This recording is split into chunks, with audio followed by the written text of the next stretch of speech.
Hey there, and welcome back. So today, we're diving into a real head-scratcher. You turn on the news, and it's a constant drumbeat of negative headlines, right? Geopolitical tensions, tariff talks. Yet the U.S. stock market just keeps climbing. I mean, seriously. The Nasdaq just shattered its all-time high, and the S&P 500 is right there with it, knocking on the door. It feels like every week we're pushing into new, uncharted territory. It almost seems like the market just decided gravity doesn't apply anymore. So, the big question is, what is actually going on here? What's the fuel for this incredible rally? Well, it's not just one thing. It turns out there are three really powerful forces at play, and we're going to break them all down. Okay, let's start with force number one, and this one might be the biggest of them all. It's something happening behind the scenes, inside the companies themselves. A massive, and I mean massive, wave of corporate stock buybacks. Just look at that number, $1.2 trillion. That's the projection for how much companies are going to spend buying their own stock in 2025. That would be an all-time record. And to put that into perspective, you have to go all the way back to 1982 to see companies this eager to buy back their own shares at the start of a year.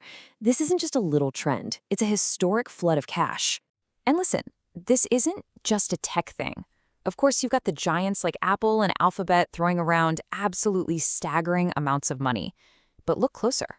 You've got major players like JP Morgan right in the mix. When the banks that are at the very heart of the economy are buying back stock this aggressively, that sends a huge message. Okay, so why is this such a big deal? Well, it's kind of like a one-two punch. First, basic supply and demand. When a company buys its own shares, there are fewer of them out there for everyone else to buy. Less supply, same demand, the price tends to go up. And second, it's maybe the biggest confidence signal you can send. The people who know the company best are saying, yeah, we think our stock is a great investment right now. But it's not just the big corporations that are buying with such conviction. And that brings us to our second major force, the rise of a completely new type of retail investor. These aren't your parents' investors. The old way of thinking was when the market took a dive, you'd panic and sell, right? Not this group. Their mindset is totally different. They see a market drop not as a catastrophe, but as a discount, a buying opportunity. And don't underestimate their firepower. $31 billion. That's how much money retail investors poured into the market during a single week of declines after some tariff news. While the pros were getting nervous, the individual investors saw a sale. They didn't just stand their ground, they went on offense. And this isn't a one-time thing. It's a consistent pattern that's been building. Take a look at 2022, the worst year for the S&P 500 since the financial crisis. And what did retail do? They were net buyers. Now, fast forward, and we're seeing an all-time record number of millionaire retirement accounts. It all adds up to this. A record 36% of all U.S. household assets are now invested in the stock market.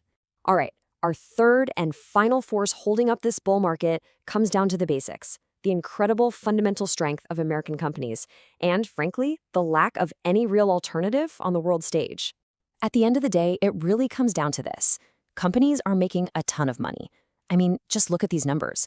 Out of the S&P 500 companies that have reported earnings, an incredible 83% of them beat what analysts were expecting. And they didn't just squeak by. On average, they beat expectations by over 7%. That's the engine that's really driving all of this. At the same time, if you're an investor with money to put to work anywhere in the world, you have to ask yourself, where else are you going to go? The U.S. market is now almost 73% of the entire developed world's stock market value. Europe is a distant second. For a lot of global capital, the U.S. market really is the only game in town. And on top of all that, you've got a couple of extra tailwinds just adding more fuel to the fire. You know, a weaker dollar helps our big exporters sell more stuff overseas, which juices their profits. And at the same time, with inflation still a thing, just letting cash sit in a savings account is a losing strategy, which pushes even more people to put that money to work in the market. Okay, but, and this is a big but, no party loss forever. It would be foolish to just look at the good news and ignore the very real cracks that could be forming in the foundation. There are definitely some significant risks on the horizon that could challenge this whole bull run. So let's play devil's advocate for a minute. What could actually derail this train? Well, first, if inflation picks up again, the Fed might have to step in and raise rates, which would cool things down fast. The tariff situation is still a big question mark. Then there's the fact that so much of this market's growth is coming from just a handful of huge tech companies. If they stumble, they could take everyone else down with them. And maybe the most interesting warning sign. While companies are buying stock, the insiders, the CEOs and execs who run them, are actually selling. That's a signal you really can't ignore. So when you put it all together, it's this epic tug of war. On one side, you have these incredibly powerful bullish forces, the buyback tsunami, the buy-the-dip retail army, and rock-solid fundamentals. But on the other side, you have some very serious bearish risks. For now, it seems like the power of those three bullish drivers is winning the day. And that really leaves us with the ultimate question, doesn't it? The momentum right now is just undeniable, and it's being driven by some very deep structural forces. But the risks are just as real, and they're lurking right around the corner. How this battle between the bull and the bear finally plays out, well, that's going to define the next chapter for all of us. All right, that's what we've got for you today. If you found this breakdown useful, you know what to do. Hit that like button and subscribe for more. Thanks for joining us.